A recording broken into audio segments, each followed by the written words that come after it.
It's not hard to believe that Adolf Hitler, the world's most hated man, also had a depraved sex life.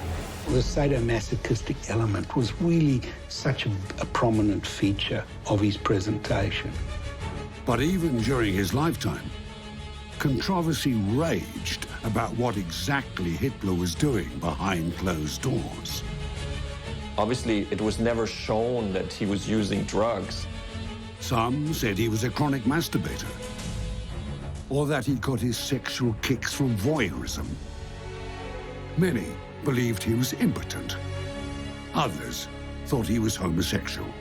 Sex cruises through all Hitler's dysfunctional behavior.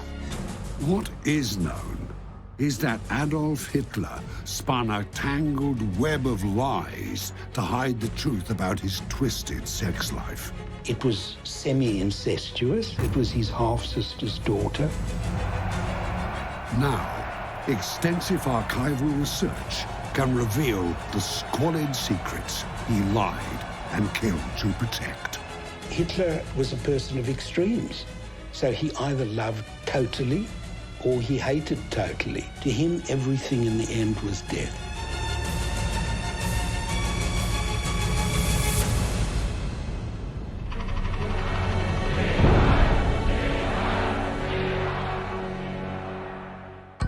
For most people, sex means pleasure. But for Adolf Hitler, it was dirty and debased. He once said that having sex with a woman was as risky as fighting in the trenches of the Western Front. That attitude was reflected in his sexual behavior that left a trail of dead bodies and shattered spirits.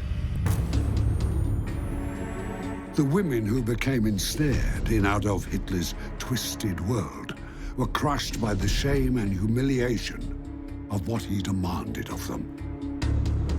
A photojournalist who covered Hitler in the 1920s recalled that everybody in Munich knew that Hitler was some kind of sexual pervert. But how true were the allegations? Many historians refute claims that Hitler was a sexual deviant. They dismiss his accusers as disgruntled individuals who had good reason to harbor grudges against the Führer. Some of those who spread the stories were Hitler's sworn enemies, like former Nazi comrade turned informer Otto Strasser, and they would have said anything to smear his reputation. Were they just tapping into the world's willingness to believe the worst of this evil man? Or was there more to it? Psychoanalyst Walter Langer had no doubt. In the summary report he wrote President Franklin D. Roosevelt in 1943, he blamed Hitler's extremely perverse sexual psychopathology on a dysfunctional relationship with his mother and father. Langer hit it right when he said Hitler was isolated from the love of normal human beings. And it refers to this theme that we've been pursuing of Hitler's existential inner emptiness. Hitler couldn't form a bond with anybody except his dog Blondie. Langer's conclusions were based on over 1,000 pages of source material. And within those pages were graphic accounts of deranged sexual practices that beggared belief. As early as high school, Hitler's family doctor described a troubling incident when a teenage Hitler was found guilty of a sexual indiscretion. The exact details of what happened have been lost. But Dr. Block said it involved a girl who was much younger than Hitler. Adolf managed to escape expulsion, but changed schools the following year. It was the first sign of Hitler's nascent tendencies towards sexual voyeurism and violence. Not long after that incident, Hitler became obsessed with another young woman. Adolf first saw Stephanie Isaac in 1905. He was out walking the streets in Linz with his childhood friend August Kubitschek. In his memoirs, Kubitschek remembered the moment Hitler first laid eyes on Stephanie. Hitler stood on the same street corner every day at 5 p.m., hoping to see her. One day, Hitler thought Stephanie had deliberately avoided looking at him, and it drove him mad. He told his friend August he planned to kidnap the young woman and drag her off the bridge and into the Danube River in a violent murder-suicide. Hitler was a person of extremes. So he either loved totally or he hated totally. And this is an absolute recurring theme in his life. If things don't work out, I will kill myself. To him, everything in the end was death. Everything came down to, if I don't get my way, I kill myself, and then look what you've lost. Adolf Hitler never acted on his insane plan. But his obsession with Stephanie Isaac would last for 4 years. During that time, he never exchanged a single word with her. He was completely socially inept. He just didn't know how to deal with people at any stage. There's another report by the same friend of his, August Kubitschek, how they went to look for a house and the landlady came out dressed in a rather louche fashion, and Hitler was just staggered and said, we can't go in this house, we can't go near this woman. A complete overreaction. And you can see that in the relationship with this woman that he followed round. Devotion from afar would drive him round following her, but never daring to break the spell by approaching her. Adolf Hitler declared that men who succumbed to lust were weak and pitiful. Of course, he was above such things. Hitler claimed he abstained from sex to preserve the thing he called the flame of life. And it was a sacrifice he was willing to make for the motherland.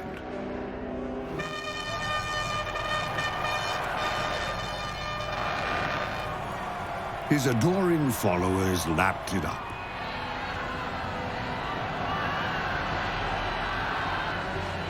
Hitler said that by preserving this flame, he improved his energy and endurance. And this meant he had more to give back to the Reich. This played into the mythology the Nazi propaganda machine constructed around him. The German people believed their leader was the model of self-discipline. He was impervious to all base human weaknesses, including sex. He was always shown and presented as an abstinent person. People knew that the Führer doesn't drink alcohol, he doesn't eat meat, he walks with his dog every day, he's in the clear mountain air. Even the greeting Heil Hitler, Heil means healthy. So the greeting that people would say every day to each other was always referring to the health of Hitler, which was the health of the nation. As a young man, Hitler had no conventional sexual contact with any woman. During the First World War, Hitler's comrades called him a monk and mocked him for his prudishness. They taunted him for refusing to join their banter about sex and women. The truth was, Adolf Hitler avoided sex because it terrified him.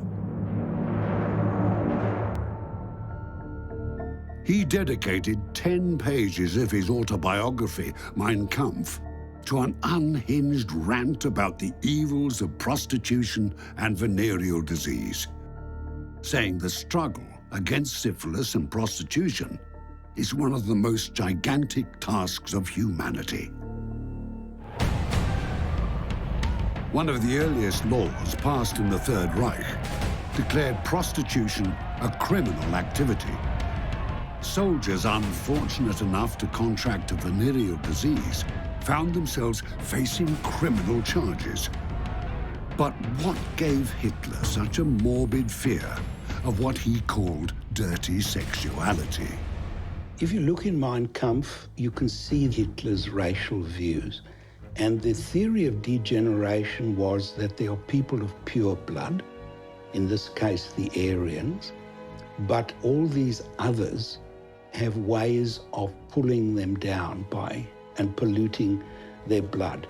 Now, one of them was syphilis, and the other one, prostitution.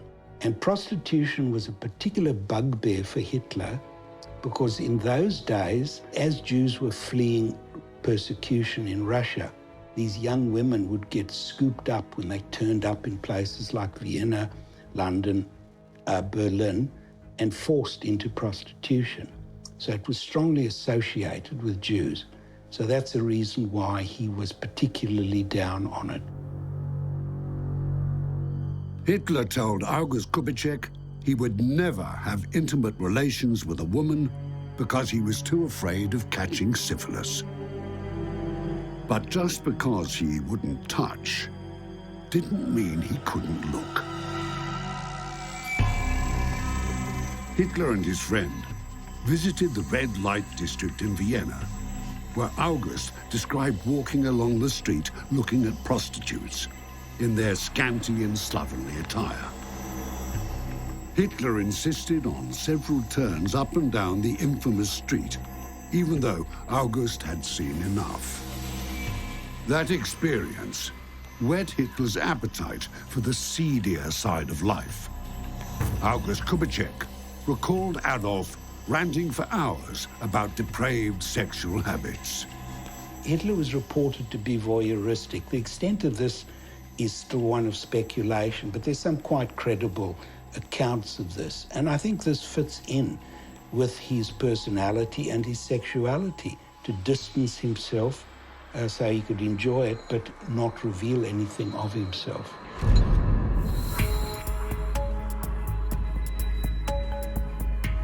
In the early 1930s, as Adolf Hitler became the most powerful man in Germany, the rumor mill began to crank into action. Not everyone was convinced by the image of Hitler as a selfless Puritan wedded only to Germany. For many, it could only mean one thing. For much of the 20th century, it was thought there was only one reason, other than a religious calling, that a man would avoid heterosexual encounters. And that was if he preferred men. The rumors began in the trenches of the First World War. The same comrades who taunted him for being a prude declared Adolf Hitler gay. The supposed smoking gun was discovered by Hermann Rauschning. Rauschning resigned from the party and fled Germany in 1936.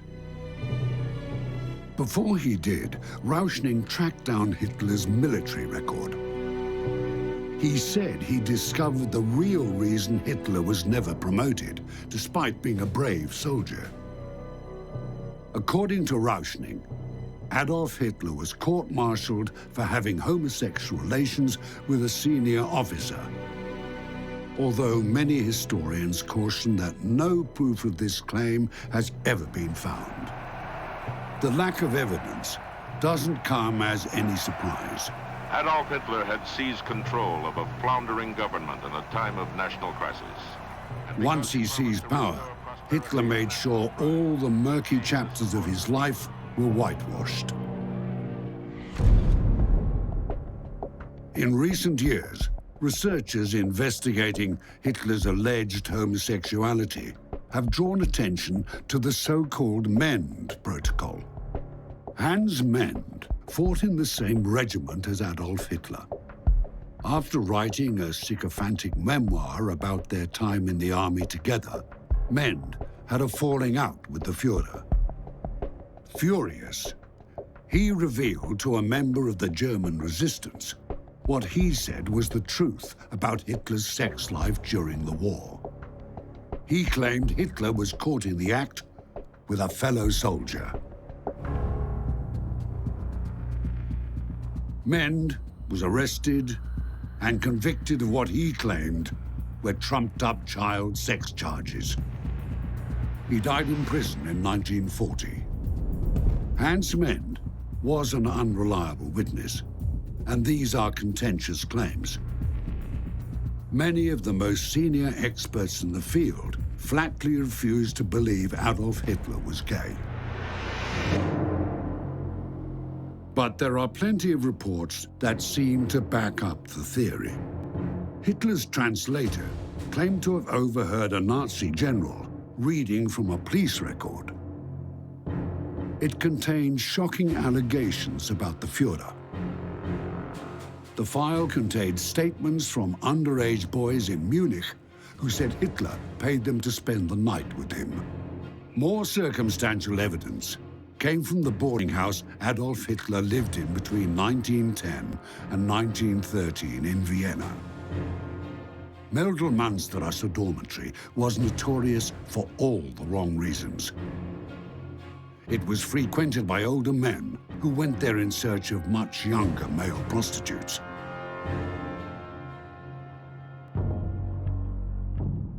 This early exposure to Vienna's gay subculture seemed to have a surprising effect on Adolf Hitler. In the early days of the Nazi Party, gay men were welcomed into his inner circle. And no one tried to hide it. In fact, it was so widely known that in the early 1930s, the party was called a Brotherhood of Puffs in an anti-Nazi newspaper. Hitler didn't care. He wanted only one thing of party members: to be unconditionally obedient and faithful to him. What happened in their private lives was their business. Some gay Nazis would rise to the party's highest levels. Sie glauben, Sie könnten heute die SA diffamieren. Many claimed that Hitler's deputy Führer, Rudolf Hess, was homosexual.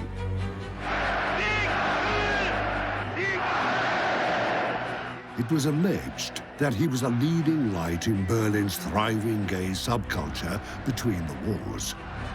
Among his comrades, he was affectionately called Fräulein Anna, or Black Emma.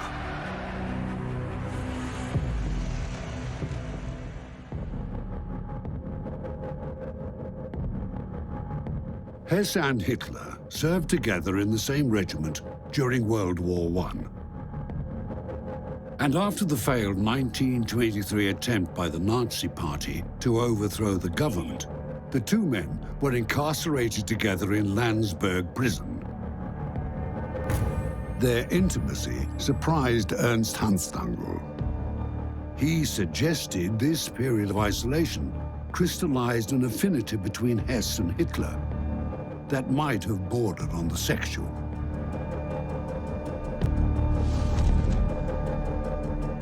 The Nazi Party's most prominent openly gay figure was a man named Ernst Röhm, who co-founded the infamous Nazi militia, the SA, or Stormtroopers. If ever Hitler had a best buddy, you might describe it as Ernst Röhm. They'd been together right from the foundation days of National Socialism. Röhm called Hitler Addy, I think, was one of the only people that didn't, was very easy in his company. Röhm was also very and overtly homosexual. The SA was a bit of a sort of hotbed of uber-masculine Nazi gay sex. Ernst Röhm was right into that, and so were some of his associates. Röhm was tried 5 times for violating laws against homosexual activity. He walked free even after admitting he was bisexual during police interrogation. Adolf Hitler didn't care about Röhm's sexual identity. Even when the militia leader was accused of corrupting Germany's youth and offered his resignation for the good of the party, Hitler turned it down. But the alliance between the two men came to a sudden and very brutal end. Siding with the homophobic SS commander, Heinrich Himmler, Hitler conspired to have Röhm murdered in 1934 during the bloody purge known as the Night of the Long Knives. A big meeting of all the SA people was called. Hitler turned up, and a whole lot of police and army people came up and arrested nearly everyone there. It must have come as a terrible shock to Röhm, and the relationship ended that day. Röhm was given the opportunity to suicide. He said, you know, if Hitler wants to kill me, he can do it himself. And he was later executed that day, I think. Nazi propaganda claimed that a coup had been averted, but historian Lothar Machtan disputes this. He believes Hitler killed Röhm to hide evidence of his own homosexuality. And Ernst Hanfstaengl thought the same thing. He claimed the homosexual SA leader had hinted that it would only need a few words from him to silence Hitler. Perhaps that is why he was shot. The interesting thing was that if Hitler existed today, if he was safe, he would become a figure of gay iconography and S&M iconography. If you look at the intense effort he put into designing the Nazi regalia, the black uniforms, the silver linings, the swastika, the coloring of red around it. These are all deeply sadomasochistic themes, but they also appeal to a lot of German homosexuals.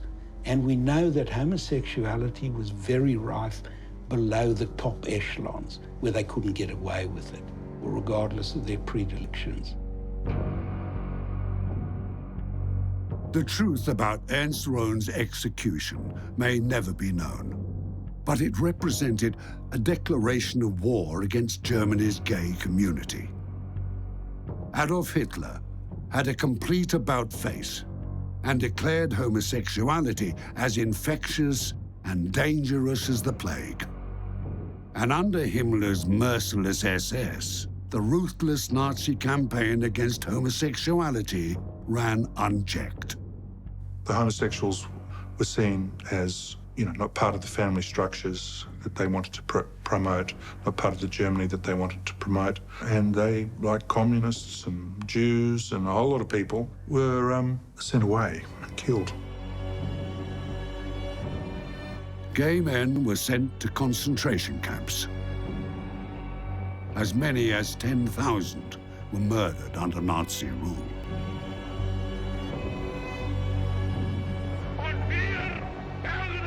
Adolf Hitler may have been waging war on homosexuality as a way to deflect from his own urges, but it wasn't enough to stop people gossiping. Taking a wife would have been an easy way to shut down the rumors. But that was the last thing on Hitler's mind. He gave many reasons for not marrying. He was too busy, or would it upset his female voters? But was there a darker reason behind Hitler's refusal to wed? Was it connected to his messy family history? Although it's never been proven without a doubt, it's been suggested that Hitler suspected his own father was the illegitimate son of a Jewish man. If Hitler were ever to marry, the expectation would be that he and his wife would start a family. But if he believed there was a chance the rumors that a Jewish grandfather were true, Hitler knew he would be passing Jewish blood onto his children, and he could never allow that to happen.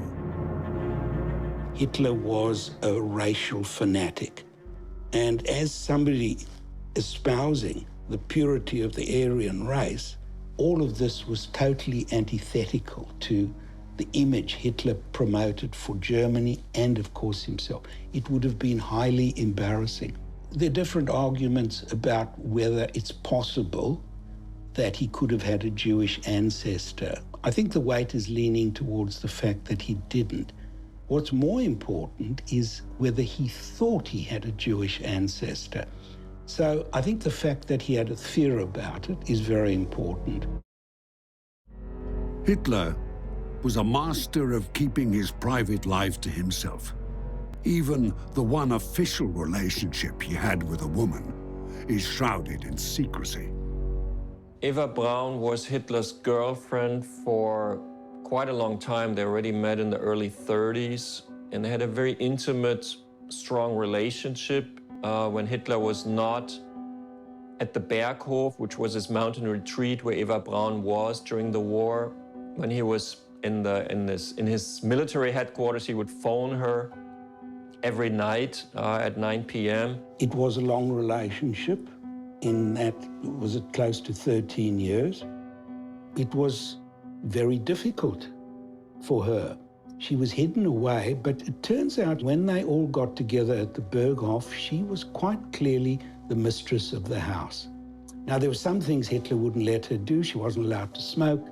She had to be careful what bathing costume she wore. He had this prudish kind of attitude. Well, there is a controversy actually about Hitler's sex life. There's like scholars who say he didn't have a sex life, and others say he had a normal sex life.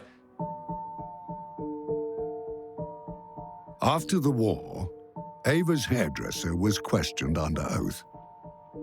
He swore she told him no coital activity ever took place between them.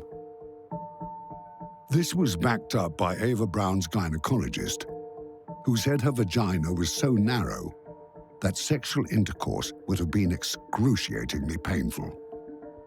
Even her own diary hints at what was and wasn't going on with Adolf Hitler. In her diary, she wrote, "He uses me only for certain purposes. Nothing else is possible." But Eva did have her needs. And what she did next suggests Adolf Hitler couldn't satisfy them. She lobbied Hitler's personal medico, Dr. Theodor Morell, to give the Führer something to jumpstart his sagging libido.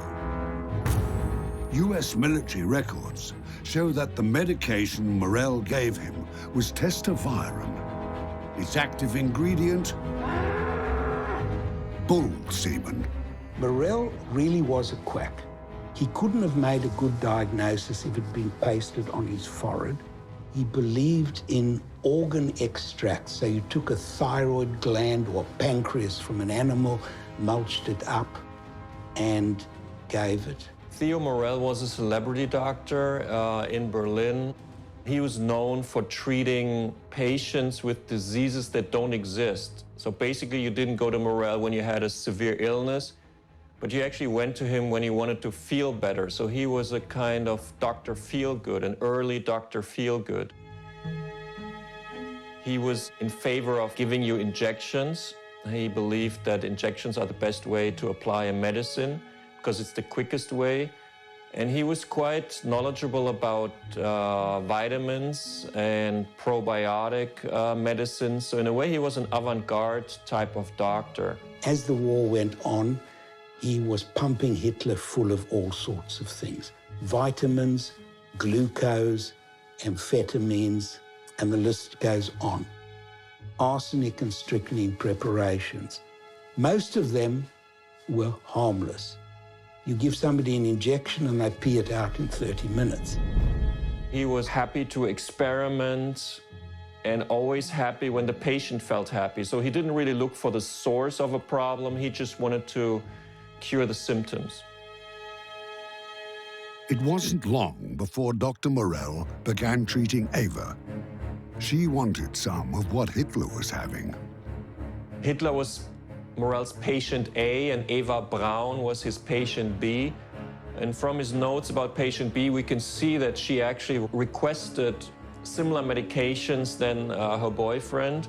So she would be on the same chemical wavelength when they did meet at the Berghof. The only exception was that Hitler was receiving male hormones like testosterone. She obviously didn't receive those. She received female hormones. So, for example, that she wouldn't have her period while Hitler was at the Berghof. So my conclusion is that she probably didn't want to have her period so they could have sex. Whatever Hitler was up to with Eva, his sexual appetites were varied. He didn't like to be touched, so he found a predictable outlet to satisfy his hunger.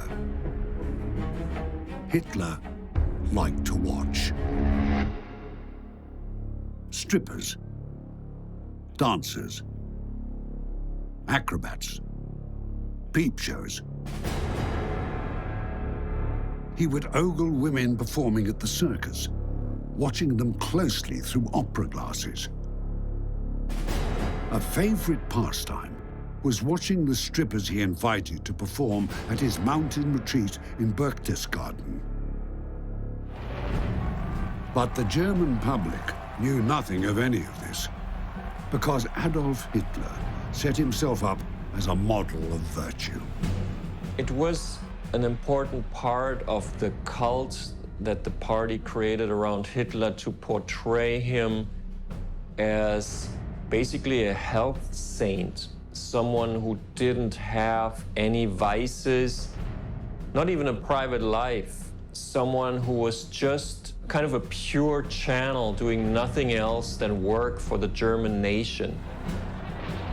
And he expected his people to follow his lead, to do as he said, not as he did.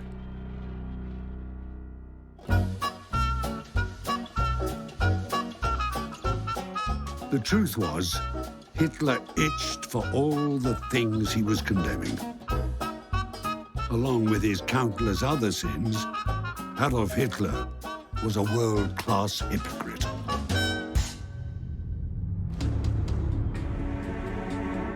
Hitler's bent for voyeurism blossomed into a full-blown porn addiction. Once his foul regime was in power, he co-opted the official Nazi Party photographer Heinrich Hoffmann to supply graphic stag films and pornographic photographs. They played most nights in Hitler's private theater in the Chancellery. He also found a way to make use of his questionable artistic skills. A portfolio of intimate drawings by the Führer reportedly found its way into a blackmailer's hands. The Nazi Party treasurer Franz Schwarz paid a ransom to retrieve them. The young woman depicted was Hitler's niece, Gilly Raubau.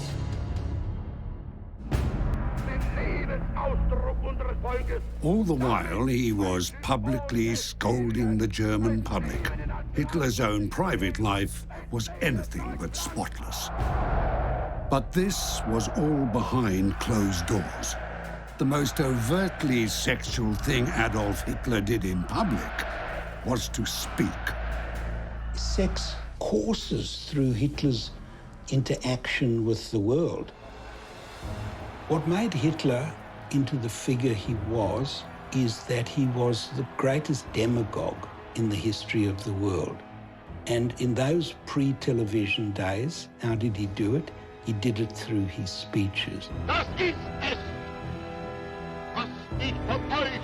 We know he used, was it a comedian or a mime? And he took some lessons or some tricks, and he used to practice before the camera, particularly the hand gestures. He went to great lengths to work out how to use his hands, and he became extraordinarily animated. So I think sex cruises through all Hitler's dysfunctional behavior. Das ist eine Realität aus Blut und Fleisch.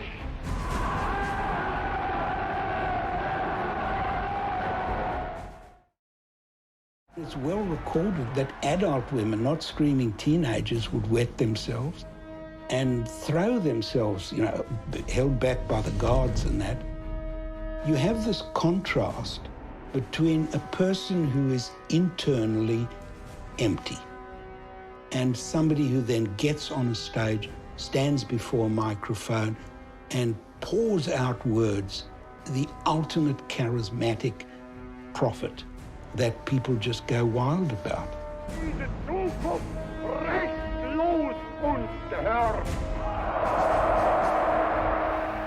The basis of charisma, it's not only the charismatic figure, but it's the charismatic audience. It's a two-way process. So they are getting, can we put it this way, turned on. And of course it comes back to him. And he comes out ranting, sweating, but coming almost close to a climax.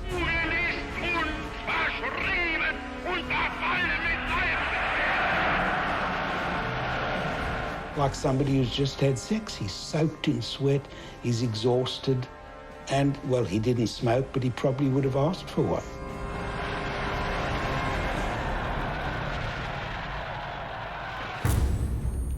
He ranted about the dominance of man over woman, saying if you go to a woman, don't forget your whip. One of the ways in which he enhanced his public image, he carried whips. He loved to carry a whip, and if he could, he'd have one of his big dogs with him. And with people around him, especially his women, he wanted them to call him Wolf. Now, Wolf is not a very peaceable character to be introduced into your sex fantasies. So I think the sadomasochistic element was really such a prominent feature of his presentation. But everything in public was the most crude way of saying, I am powerful, I am big, I am the ultimate weapon as a human being. But in his private life, it was another matter altogether. Many believe the only way Adolf Hitler found gratification was when he took a submissive role in sexual encounters. He wanted the whip turned back on himself.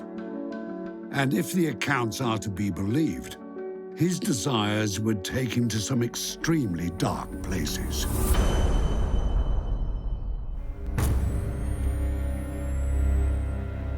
One of the most famous German actresses of the day, Renate Müller, was an unfortunate witness to this. When Hitler became a regular visitor to film sets, after he met American-born German movie producer and director Alfred Zeisler, asked him to send actresses over to join him at the Chancellery. It was only a matter of time before the beautiful, blonde, blue-eyed Renate Müller caught the Führer's eye, and they began spending time together. After one evening at Hitler's apartment, Renate told her producer Zeisler a shocking and disturbing story. Zeisler claimed that Hitler had begged Renate to kick him while he lay on the floor. She finally gave in to his wishes and kicked him, and kept kicking him as he begged for more.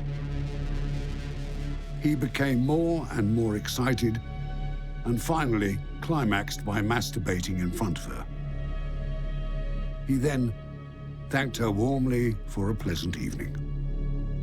Connection between sexuality and violence is not uncommon, because it's really, if you look at the basis of sadomasochism, the two are so totally entwined, not just what you do sexually, but how you carry it out.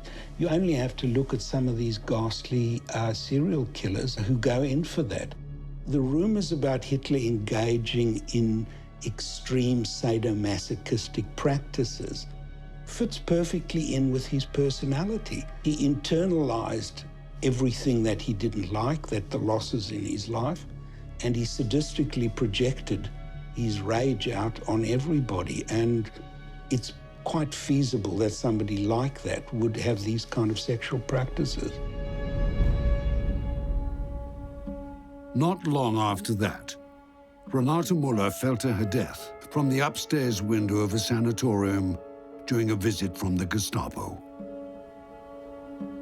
No one knows if she was pushed or if she jumped. But the question remains, did that evening with Hitler drive Renate Müller to her death?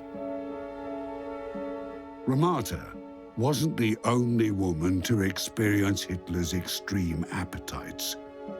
His 23-year-old half-niece, Geli Raubal, with whom he had had a relationship for 6 years, found herself on the receiving end of Hitler's darkest sexual urges. It seems his perversion was an extreme form of masochism, in which he derived sexual gratification from having a woman urinate or defecate on him. It's a contentious claim, in part because the source of the information was Otto Strasser, whose acrimonious falling out with Hitler meant he had an axe to grind. But US analyst Walter Langer believed him, in part because it matched Hitler's deviant psychosexual profile Langer had drawn up for the US government. There were also other unnamed sources that backed up Strasser's story. Strasser claimed to have heard the story from Geli herself. And he didn't hold back. He said Geli had told him that Hitler demanded things of her that were simply repulsive. Strasser asked her why she didn't just sleep with her uncle. And her explanation was shocking. Geli told him that Hitler made her undress, squat over his face, and when he became sexually excited, urinate on him. And that gave him sexual pleasure.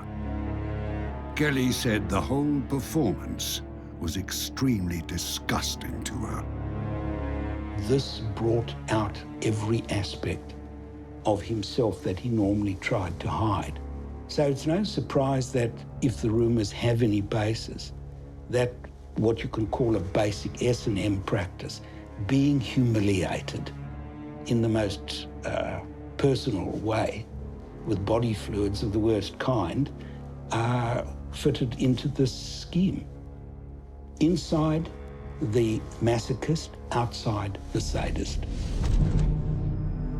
It's possible that her uncle's warped preoccupation contributed to Geli's demise. She died soon after she spoke with Otto Strasser. She was found in Hitler's apartment with a shotgun wound to the chest. The official cause of death was suicide, but many doubted the lively young woman would have taken her own life. Hitler's relationship with Geli was definitely the most important relationship of his life. If you jump to the fact that after she killed herself, he had her room locked up, nobody was allowed to enter, and he was reputed to go in there once a year on the date of her death. So you could see that this summed up everything he wanted in a relationship. And when you look at it, you're a bit taken aback. It was semi-incestuous. It was his half-sister's daughter. There was a very big age difference. And it ended so badly that she killed herself. Whatever Adolf Hitler did, or didn't do to his niece, he mourned Geli for the rest of his life. After she died, her portrait hung by his bed. Beside it was a likeness of Hitler's beloved mother, Clara. Geli Raubal's death remained a mystery, but in the face of public pressure, the prosecutor reopened his investigation.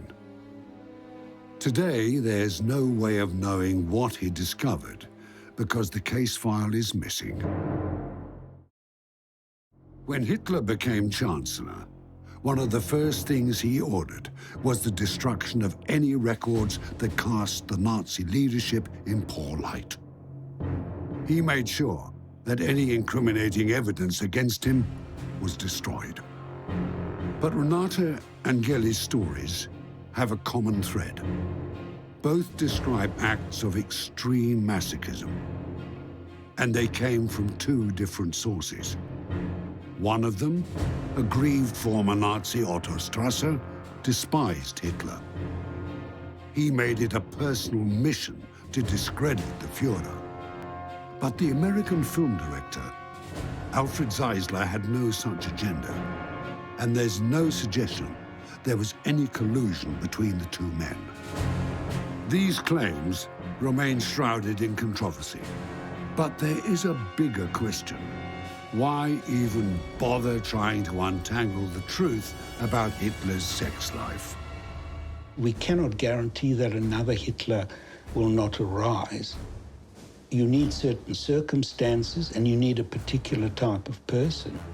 But when you look at what is the greatest crime in history, namely the Holocaust, you need to do everything you can to understand the perpetrator. Great minds have struggled to understand Adolf Hitler's twisted genesis. Many of those who grapple with the question can't fathom the public's obsession with Hitler's sexuality. Because let's face it, it's a sideshow compared with the unassailable truth of the horrors he unleashed on the world. But the morbid fascination with Adolf Hitler's sex life reflects a burning need. We want assurance he was nothing like us, that he was an outlier, an abomination. The more depraved his personal life, the better. The truth is, we want no part in whatever club was unlucky enough to have Hitler as a member.